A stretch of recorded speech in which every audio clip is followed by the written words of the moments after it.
May I come in, sir? Good afternoon, Shruti. Good afternoon, sir. Welcome. Good Sit down, afternoon, please. sir. Good afternoon, sir. I hope you're comfortable, Yes, sir. relaxed. Yes, sir. Should we begin Yes, sir. the interaction? Yes, sir. Wonderful. I'm very impressed by your wonderful performance academically, Thank you, your sir. extracurricular activities, and you're from Bijnor. Yes, sir.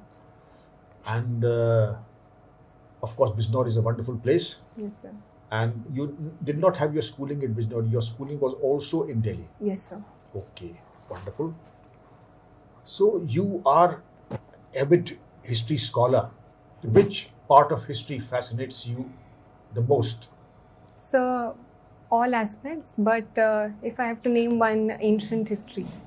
That fascinates you the most? Yes, sir. And a historian who fascinates you the most?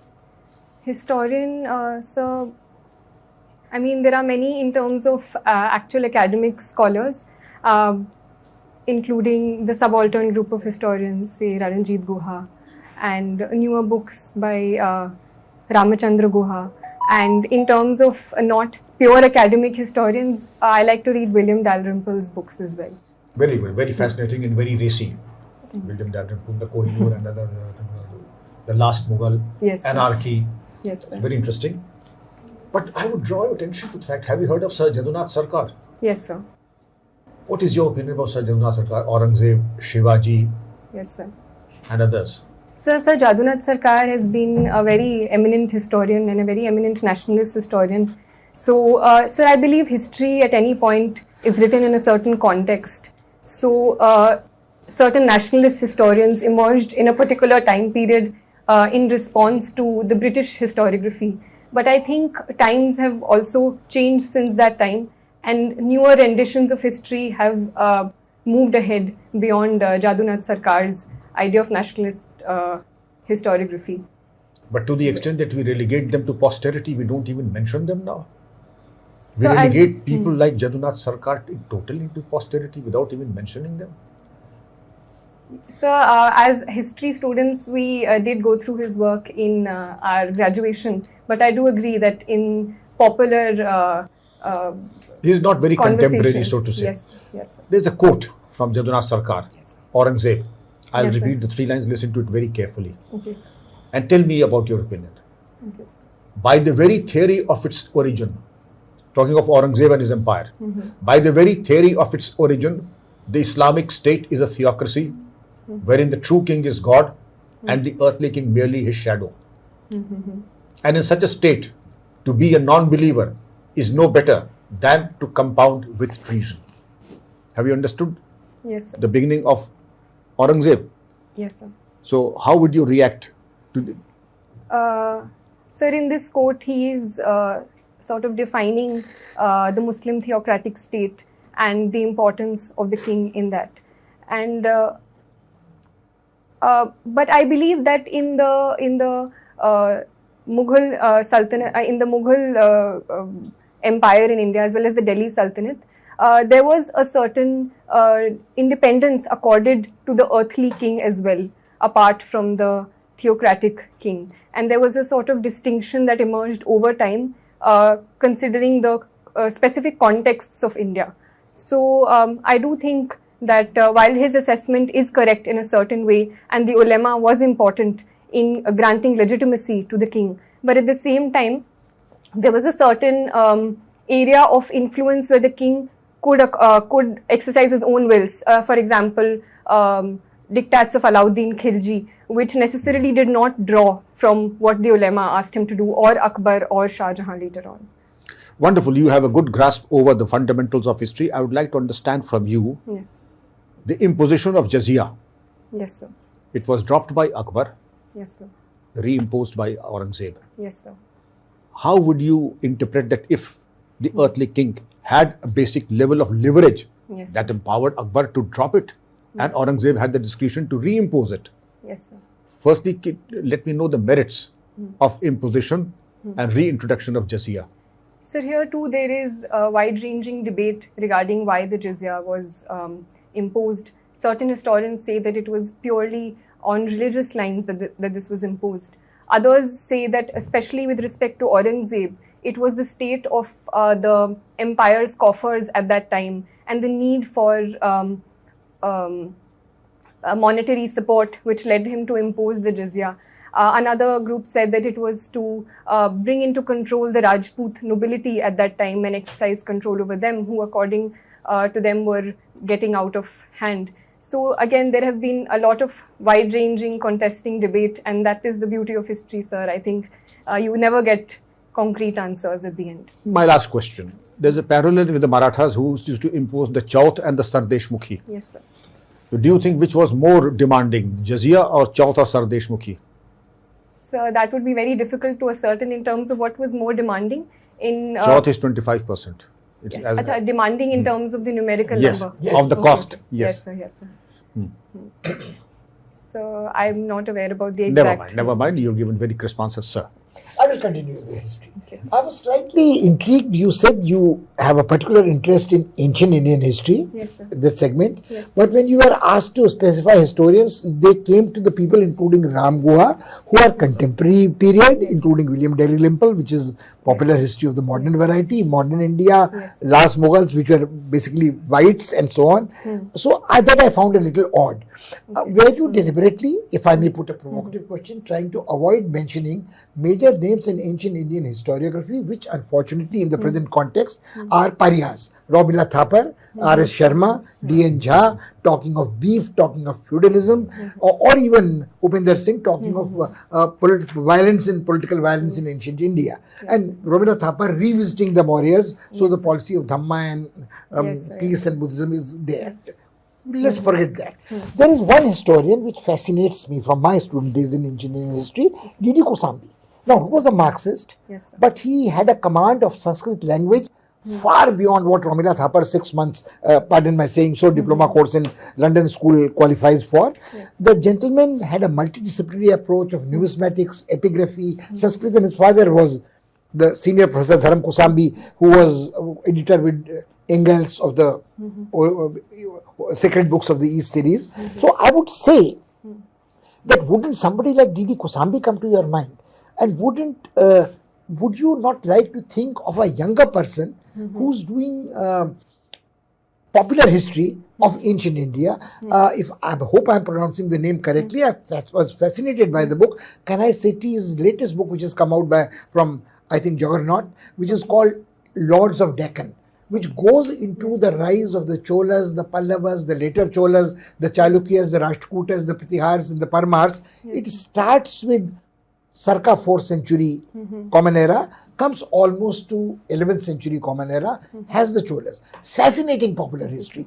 And both Ram and Dalrymple have given very strong glowing encomiums to the book. So wouldn't you sort of think in terms that people are writing fascinatingly about ancient Indian history, even in popular history terms, and you sort of Yes, sir. Keep Sir, that- I haven't gone through the book, but I have read Romila Thapar's.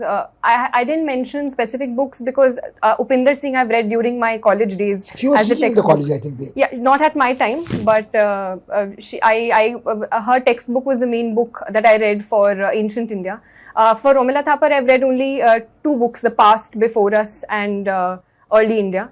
So I didn't want to mention names. D.D. Kosambi, again, I've gone through my No, syllabus. why did you not want to mention names? You know, I have a running battle with Romila Thapar since my student days. Yes, sir. I think a person who has no first-hand knowledge of the sources should not pontificate on the word, what Mlicha means, what Berber means, what the tradition was. She is outside the tradition. She did a BA from Punjab University, did a direct PhD from London with bachelor, came back to India, was appointed, not even appointed as a reader here, went to Kurukshetra, came back with her BBC 4th channel program, Channel 4 programs and Penguin book, and suddenly got a readership in Delhi University. I was teaching ancient Indian history at that stage in Delhi University in Ramjas College.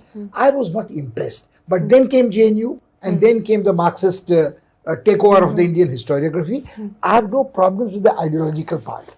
I have problems with not being a person familiar with the sources and trying to, based on translations, give interpretations on various things. Now, the 2 books by Romila Thapar you mentioned are not the kind of historical research in ancient India. They are political interventions in the Yes, sir. public discourse and making comments. Past, prejudice, lineage and so on. So my question was not about the relative merits of Ramila Thapar. Your reluctance to name her. You could have named a historian in an area which interests you and have an agreement or disagreement with her. Yes, sir, yes. There would be, there are interesting issues of ancient Indian history which is going to haunt us in present day India, and especially as a civil servant. Beef eating, tolerance, political violence, and I'm not talking of Hindu-Muslim violence. You could go over even to the days of, let's take a Hindu revivalist novelist, if one might put it, labels, Kanhaiyalal Maniklal Munshi and Patadni Prabhuta, where the basic sectarian conflict is between the Jains and the Hindus, Siddharaj and the Solanki king. So the problem is that you would have a problem if you avoided Sir, I didn't think of it that way. They were the first names that came to my mind, but and the first thing that came to my mind is that this young lady is being too clever by half, avoiding controversial writers on ancient Indian history. So that's one part which I thought, you should not appear to be doing this. Okay, sir. Okay, sir. That's one. There have been, even Upendra Singh is very, very good, So you don't have, the world doesn't start or stop with Ramila Thapar. She's a 94-year-old lady. And both of them have won the same Krug Prize, Upendra and Ramila Thapar. Yes, sir. But the kind of, ancient Indian history is fascinating. All right, but let's get to, have you ever heard of Theri Gatha? Yes, sir. What is Theri Gatha? Theri Gatha are a collection of hymns. It's a Buddhist text. Is it a Buddhist text? Written by Buddhist nuns. So I think it's basically oral, this thing which was written down later. If I can recollect correctly. They are poems written by Buddhist nuns, Yes, but sir. not really Buddhist texts. Okay, sir. Because they talk of a dilemma of aging, death, remorse Yes, sir. by a nun who has renounced the world at one time and has.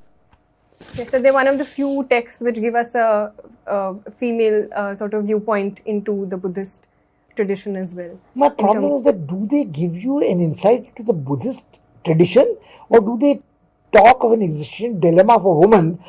In terms of how they interpreted, how women interpreted it at that point. Small lyric which says, नदी किनारे धुआं उठे मैं जानू कुछ होए जिस खातिर में जोगिन हुई वही न जलता होए.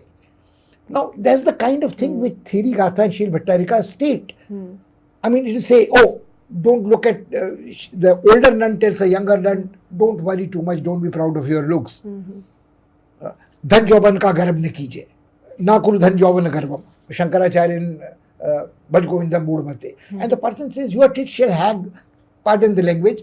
The literal translation by Shamlal was in Times of India, who wrote under the pen name Adib, was this: don't take pride in your youth, you shall also have a wrinkled face and your teeth shall sag. Now, that is not a Buddhist insight into Buddhist philosophy. It is talking of universal existential dilemmas. All right, we'll leave it at that. What do you know of Geet Govind? Geet Govind is a text by Jayadev in Bengal. I wouldn't comment too much upon it because I haven't read it myself. But that again is a text from ancient India, yes, sir. Which is not, it's a multi-layered thing. Yes, Jayadev's Geet Govind talks of Radha and Krishna. Yes, sir. It is into the dance mode, it is into the sculpture mode, yes, especially Odissi and so on. And anyway, we'll let it pass. Thank you, sir. I'd like to continue with the history. You said ancient history. Where does ancient history actually begin for India?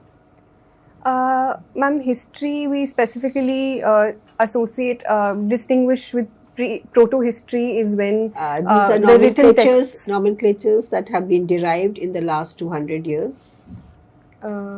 These are the semantic nomenclatures, proto-history, pre-war, whatever history you're talking about. Yes, ma'am. So, in terms of how history is categorized, I'm going by those terms. In terms so of those are the colonial categorizations we're talking about. So, I'm talking in terms of as an Indian. If I tell you the Mahabharata book begins saying it's itihasa, what Yes, I'm sir. talking about is itihasa. Yes, how sir. would you consider? How would you take that as a history of India? Ma'am, you mentioned like the epic tradition is history. So I'm saying the book Mahabharat Yes, sir. starts by saying, this is itihasa. Yes, sir. This is as verily it happened, Yes, ma'am. told in the form of storyline. Okay, the methodology is storyline. So, how would you consider Mahabharat to be? Is it not a part of our history in terms of the events, the geographical locations? And so, how old is ancient history of India? Ma'am, with specific reference to the Mahabharat, there again, there are contestations in terms of how much of it can we regard as history in the true sense of the term, although there have been a lot of archaeological correlations done by, say, historians like Bibi Lal, with specific reference to Hastinapur, then Dwarka, I can't remember. S.R. Rao. S.R. Rao. S.R. Rao did work in Dwarka. So the problem sometimes with bringing together archaeological and textual traditions is very difficult because the nature of both sources are very different. But so the Itihas tradition, certain aspects of it can definitely be considered as history. But which certain aspects can be considered history in terms of personalities, in terms of locations, in terms of what happened at Kurukshetra? in terms of locations, I would say. So because if there is a storylines location, have multiple layers to them, and sometimes like multiple layers in the sense. Ma'am, stories I believe can add on over time and little aspects of it. So okay, so your interpretation of this is based on what you have read about, and you have not read the Mahabharata. Am I right? Yes, ma'am. I Yeah. haven't So read as the he Mahabharata. said that since you have not read Sarkar, you can't say much about it, so you cannot say much. But I'm asking you as an Indian, how deep is the part of your our history? The question which she asks is a very interesting opening for you. Yes, You sir. concede that there is a location which is corroborated by archaeological evidence. sir. A location must have been with some actors and some event must have taken place. So the other things fit into that there. Okay. But before Mahabharata, I mean, there is a period that we nomenclature as Dwapar, Treta, and Satyug, or the Vedic period. Okay, so how would you, as a historian, if you are to have a relook as the history of India, as the ancient India, going beyond the colonial interpretation of history, how would you look at that history, which is archaeologically getting proved? I'm sure you are aware of the recent Sanoli excavations also. Yes, ma'am.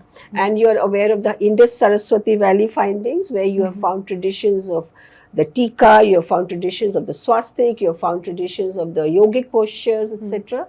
How would you, and you have found, artwork, rock artwork, which is talking about the scenes from Krishna's life. So how would you, as a historian, like to relook at India's ancient history?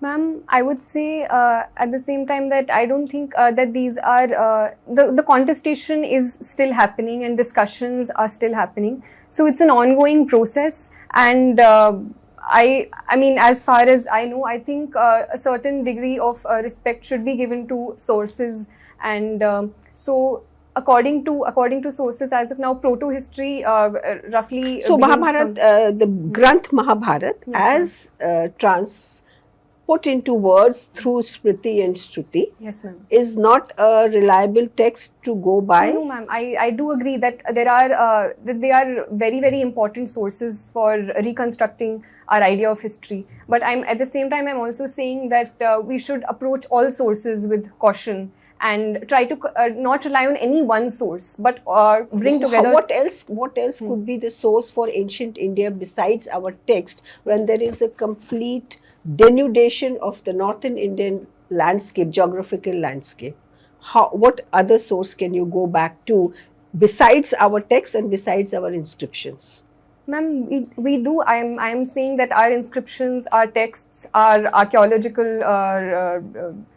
remains, all should be taken together to construct a wholesome idea of our history. Okay, you still haven't answered my question. What would be your take? How deep is the root of Indian history?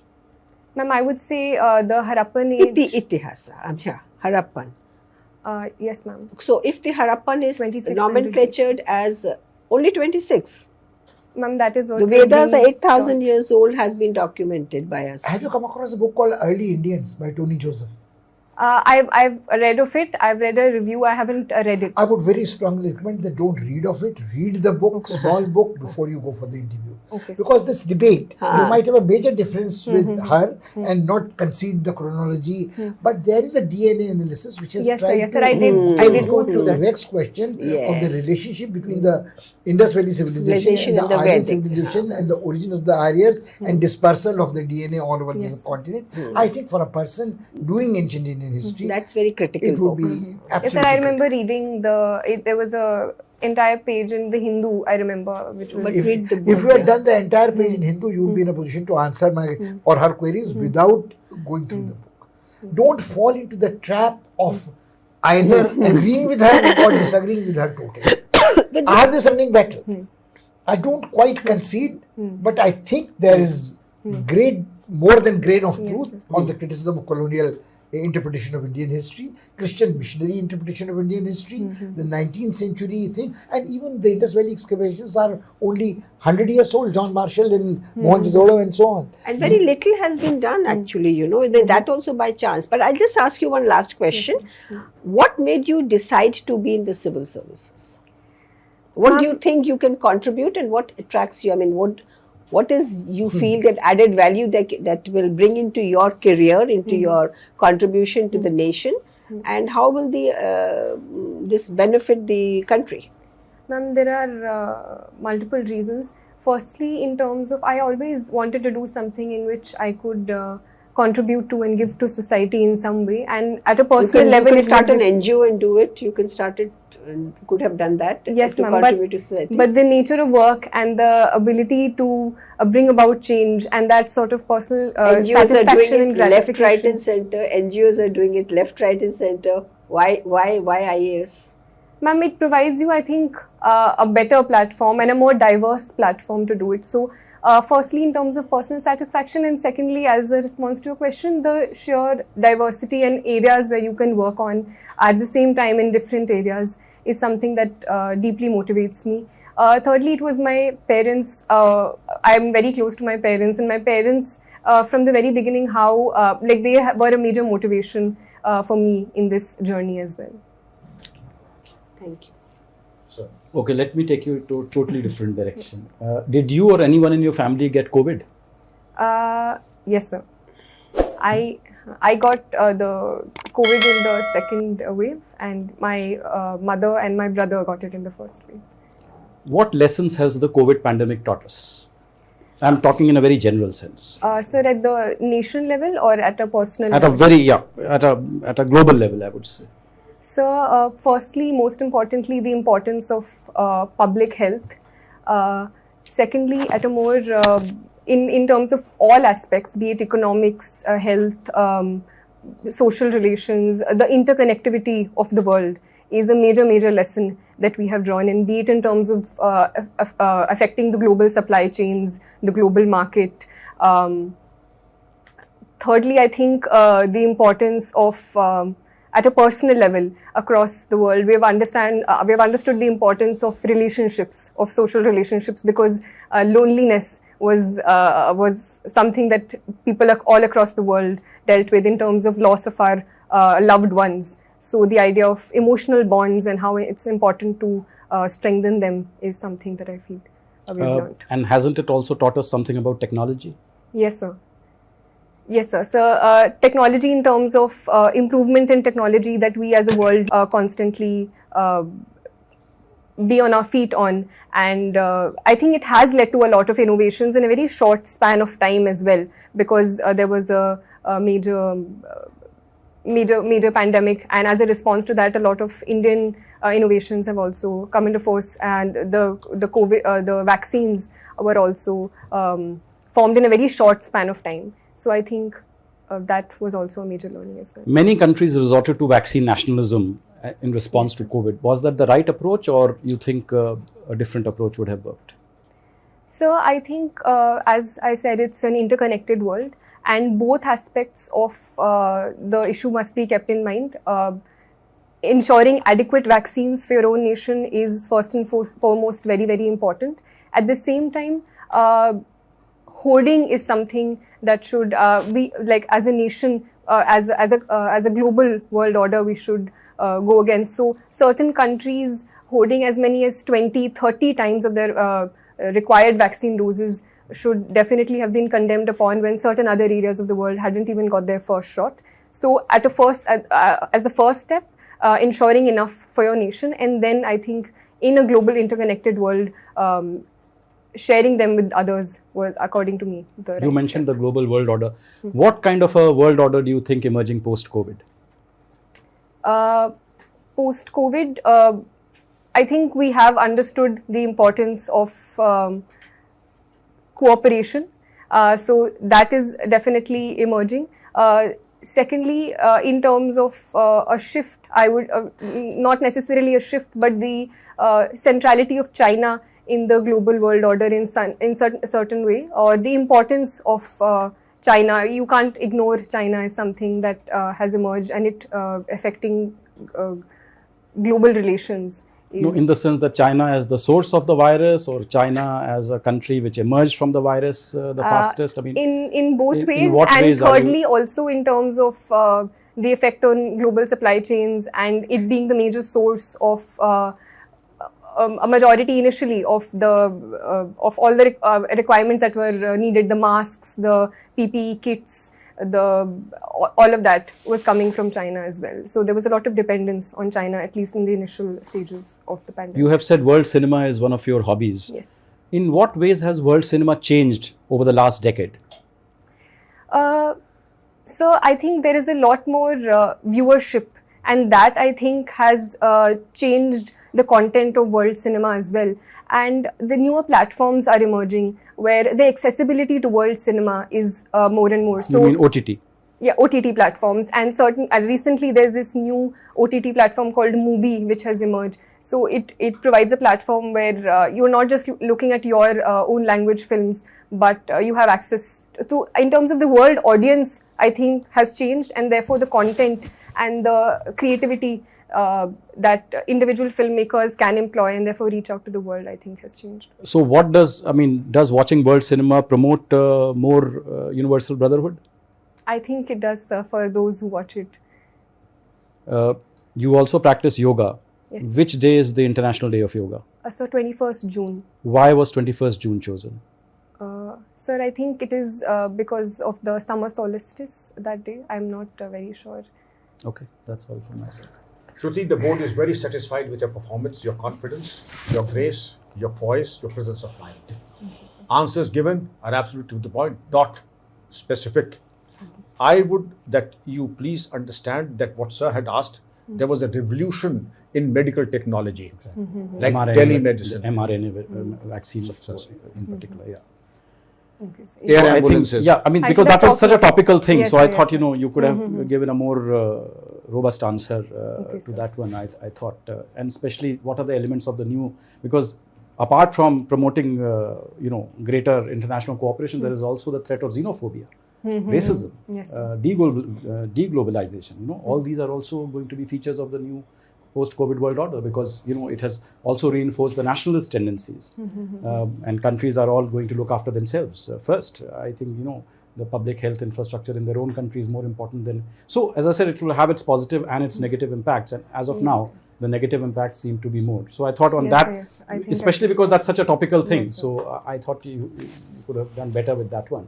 But in general, I think we were all Sir, satisfied. very satisfied. The whole gamut of testing kits, productions of ICUs, air ambulances, remdesivir production. India became the pharmacy of the world. Yes, sir. Let us not forget that. Those examples weren't coming to my mind at that point. You are You should so have been prepared for this Yes, one. yes. That's prepared what I for thought. that. Somebody as sharp as you're not a mediocre. You are a top level student and a candidate. One would expect only the best, nothing less than 100%. 99% is not good enough for somebody like you. Sir. I'm extremely happy. I thought you were very, very good. And I think I have no hesitation in saying that I would have recommended you in the top bracket. I would expect to see you in the first day. If you don't, I will be greatly disappointed and be shaken in my experience as a teacher of grading younger people. I think you are perfect. Absolutely. What happened in your last attempt? So last attempt, what happened was due to some unforeseen error, my medium was changed to Hindi. So I had wrote my entire this thing and I missed by 1 mark the interview call. So that happened. I can imagine something like that must have happened. Okay, I am very happy that when you came, you were sitting like this, and casually, automatically, you came back to the most desirable posture of sitting like this, which gives you more, freedom. It gives you more relaxation. I was very uncomfortable. I know. I was going to tell you, but I noticed that you did it very nicely, and you came back to a very normal position. In terms of your answers, of course, whatever you have read, whatever the computer has, the computer will only give that information. I would like you to caution on one point when you name the Sarkar as nationalist. So bringing out facts which were covered and uncovering facts or writing about things which have not been talked about by the colonial historians, I don't think you should label it as nationalist. So because it might be against the grain of today's if you use the word nationalist for people who are writing facts of his history which have not been told to us, might not give a very pleasant what else can this is what I just thought. That was one word you should not use. These are students. So I should just say like a historian. I shouldn't use any particular terminology. I personally would not try to call them as nationalists. I would just call them as good historians who are trying to unearth things that have not been told to us. Like Mazumdar. I mean, the difference between Tarachand and Mazumdar's history of the freedom movement. So one was writing from different, from the factual facts. And this is the whole thing, NCRT drama when G. Parthasatri was the head. The whole drama was that. Because the reader was put out of the committee because he says, I will not change facts of history. Well, they were being told to change facts of history. I'm talking about the 60s and 70s. So people who are writing facts which may not be comfortable should not be labeled either as, we call them colonialists because we were under a rule. So we call them, but we're not naming them as nationalists or anti-nationalists. That was, otherwise you were very well. You tried to do your best. You tried to come to archaeology, but you missed out on the depth because obviously it's a big topic. It's a very big topic and you have not been taught about it. Yes. What was the other book that you mentioned earlier on, apart from Early India by Tony Joseph? Early Indians is something which I want you to definitely talk about. D.D. Kosambi, you can't dismiss because he was in his personal life a Marxist. It is the first case of multidisciplinary sources being brought to ancient Indian history. Even when he talks of myths, he talks of the myth of Bhagirath as the hydraulic engineer who was taming Ganga and making dams, run of the river dams, which nobody else has the guts to suggest. So myth and reality in Indian history he talks about. Mostly people get confined to introduction to Indian history or outline of Indian history and culture by Kosambi. They don't go into myth and reality in his other essays. I think he was a person who had the courage to say that there was myth which provided insight into Indian history, and he was absolutely secure in Pali and Prakrit and Sanskrit and numismatics and mathematical statistics. He was a professor of theoretical mathematics in Tata Institute of Fundamental Sciences. So people in fields other than history have done such seminal work. So you can't possibly, as a student in St. Stephen's and the best college and presumably, although from JNU, I think JNU in the pits now, so one of the best universities in the country, not afford to miss that. And at what the ma'am said, you see, it is a question of the advanced history of India, for instance, which is not fashionable. Datta Rai Chaudhary and Majumdar. They are not nationalist historians. They are Indian historians interpreting Indian history from a lens or a prism which is free from the colonial part. Now, one last question I want to ask you. Yes. When is your interview? It's on 8th of April. I don't think you have anything to worry about it. Forget about the 1 mark missing last year. Go there with a degree of confidence that you are going to top. If not top, there's a lottery. First 10 in any case. Relax. You are very good. Just one input on history again. This multidisciplinary approach is happening now. We're approaching it from all the angles, like the science angle, the DNA angle, the epigraphy, the archaeology, textual data, and astronomical data embedded in both the epics and in the Rig Veda. So dating them and coming to those conclusions, because we all know that the first science was this knowing the Brahman, knowing the nakshatras. So all that disciplines are now coming together, converging, and we have already made 3 attempts, and we are now in the final stage. So all that is, so you should be a little in the know that this is happening in the background. Okay. Okay. Thank you, sir. Thank Well you. done. All the best. Thank you, Thank sir. you.